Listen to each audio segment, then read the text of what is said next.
All right, so let's move on then to this particular story as we're looking at the ANC in the Greater Johannesburg Regional Region. In fact, at that conference then, the ballot papers, that report now being finalized, but also there have been other developments as far as this is concerned, especially when you look at the motion of no confidence against Mayor Dada Morero now being deferred, but at the same time, we do know that there is now the position of the Deputy Mayor. Let's speak to political analyst Khanyi Magubane, who is joining us this evening.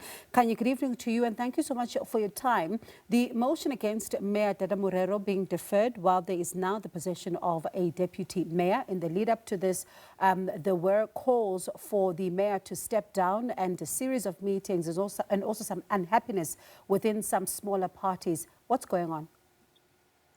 Sure, a number of significant events have taken place today, because for the first time, the city of Johannesburg, if not as a precedented move, now finds itself having a deputy mayor, right? And that's really not something that's just done every day.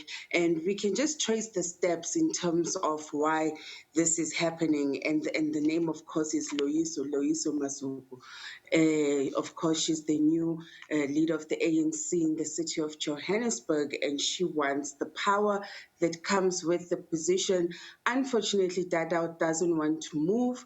We are told that in the GLU, there is a structure called the Political Management Council, and they've met to discuss these issues, and Dada has made it clear that he's not going to move. And so as a compromise, they've now created within the Municipal Act, though it does exist, the space to have a mayor. The question is, was it necessary, the expenditure, everything that the city of Johannesburg has to now make happen in terms of the monetary resources, the security detail, everything that comes with being a deputy mayor in a city like Johannesburg that's failing to collect its rates, and the city of Johannesburg is struggling as it is. And when you look at it, right, in the face of it, some would say the two centers of power conversation was always going to be a difficult one, as we've seen over the years. Are they handling it correctly? Well, I mean, to change the entire municipal structure is quite an intense move. And it just shows that if the ANC wants something done, they're even going to go as far as change the structuring of the current council to make room for its ANC members to come in. The question, Bongiwe, is if it was another political party, who stood to benefit from the position of deputy mayor, would the fight have still been the same? But also, in my understanding, Dada Morero is a deployee of the ANC within the City of Johannesburg Council. Why didn't the party recall him and appoint Loyiso Masuku? Because it's not his permanent seat.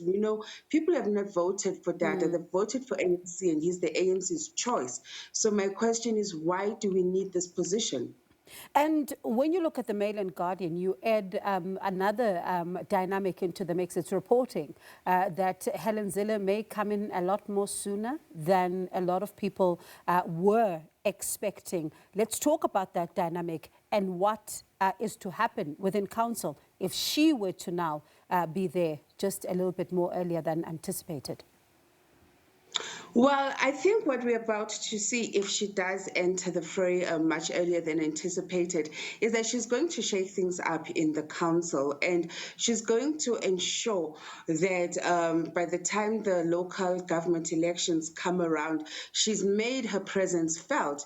And we may see the DA launch a new, fresh set of motions of no confidence, and this time they may feel a bit more confident to have alliances within the council, because as you know, at a local government level, for them to pass any motion of no confidence, the party that brought it need to have a majority voting with it, and in the last two times that they've brought, now three times they've brought the motion of no confidence against Dada Morero, he's survived every time. And we've seen the ANC's SG Fikile Mbalula he's criticized the minority parties for what he says is a gang up on Dada Morero.